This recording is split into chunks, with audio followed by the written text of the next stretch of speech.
ঘুমোচ্ছি গো মা। সকাল 9টা, এখনো দরজা খুলেনি দেখে মা দুবার ডেকে গেছে। বেলা 10টা 42। দরজায় বেশ জোরে জোরে ধাক্কা দিয়ে ডাকছে। ভাবছে হয়তো এত ঘুমাচ্ছে, নিশ্চয়ই সারা রাত জেগে ফোন কেটেছে। বেলা 11টা 30। থাকতে না পেরে, সাড়া না পেয়ে দরজা প্রায় ভেঙে ফেলার উপক্রম যখন হলো, তখনই সবার মতো চিটকিনিটাও আমার সাথে বিশ্বাসঘাতকতা করে দরজা থেকে খুলে গেল। কি গো মা, কি ভাবছো? এখনো কেন ঘুমোচ্ছি? হ্যাঁ গো, সত্যি আমি ঘুমাচ্ছি। কালের নিয়ম না মেনে ঘুমিয়ে গেলাম চিরতরে।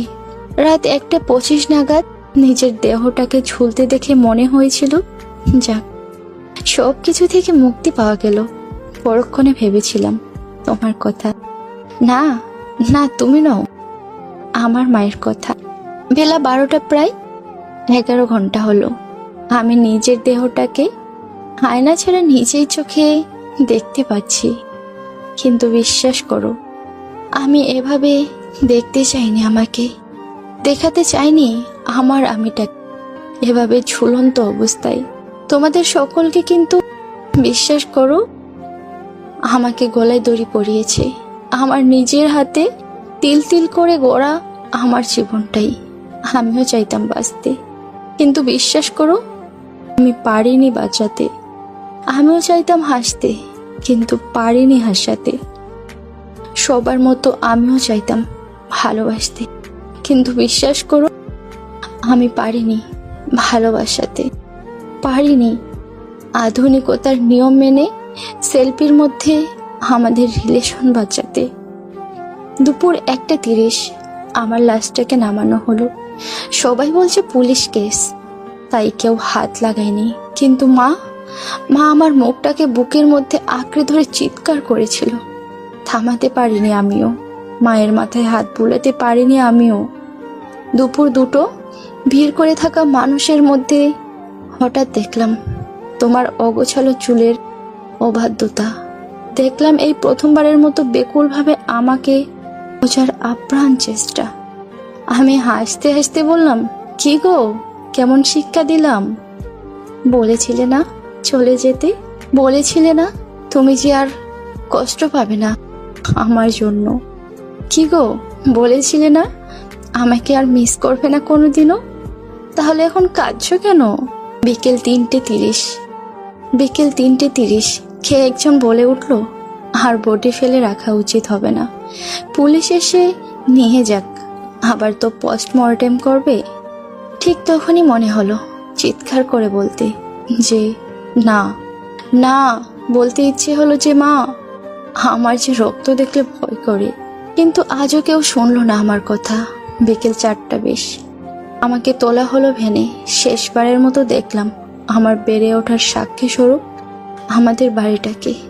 মাকে কেউ সামনে আনেনি, অবশ্য মা তখন অজ্ঞান হয়ে পড়েছে। চোখের সামনে অস্পষ্ট হয়ে উঠল সমস্ত চেনা মানুষ। হ্যাঁ, সাথে তুমিও। সামলাতে পারিনি তোমাকেও। ইচ্ছে করছিল শেষবারের মতো কপালে ঠোঁট ছুঁয়ে বলি, ভালো থেকো, কিন্তু উপায় নেই। থানায় এনে ফেলে রেখেছিল আমাকে, মুখে একটা প্লাস্টিক চাপা দিয়ে। কিছুক্ষণ পর পাঠানো হয় ময়না তদন্তের রুমে। আমাকে আমার মরে যাওয়া প্রাণটাকে আরো ক্ষত বিক্ষত করবে বলে আমার বুক চিরে, আমার মাথা ভেঙে, আমার সত্তার অপমৃত্যুকে ওরা পরীক্ষা করবে।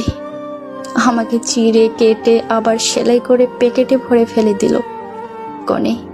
খুব মায়া হচ্ছিল, 2 চোখ দিয়ে জল বেরোতে চাইছিল নিজের আমিটাকে এভাবে লাশ হিসেবে দেখতে, কিন্তু উপায় নেই।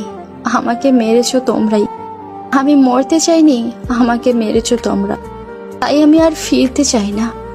ভোর 3টে আমাকে আবার নিয়ে আসা হলো বাড়িতে। এবার কিন্তু আমি একা আসিনি, এসেছে আমার সাথে খাট সাজানো হয়েছে আমার। কিন্তু মাগো, তুমি তো জানো আমি মুখে চাপা দিয়ে শুতে পারি না, ওরা আমাকে চাপা দিয়ে দিয়েছে। একটু খুলে দাও না, কষ্ট হচ্ছে যে আমার। কি গো মা? ভোর 3টা 40 আমি এখন শ্মশান ঘাটে। আমার আগে নাকি আরো দুজন আছে। আমাকে ফেলে রেখে সবাই এদিক ওদিক চলে গেল, আমি একা। কিন্তু কেন? আমি তো একা থাকতে চাইনি।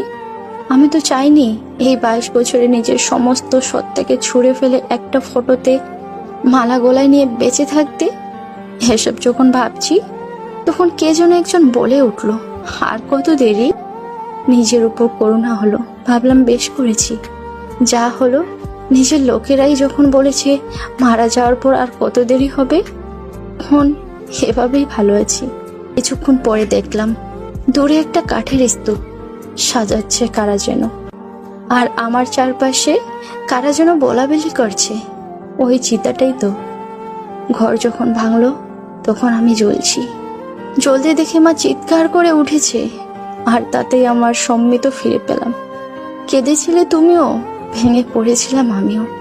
কিন্তু আজ আমাকে চলতে দেখে তোমরা কাঁদছো কেন, যখন তোমরাই আমায় জ্বালিয়েছো?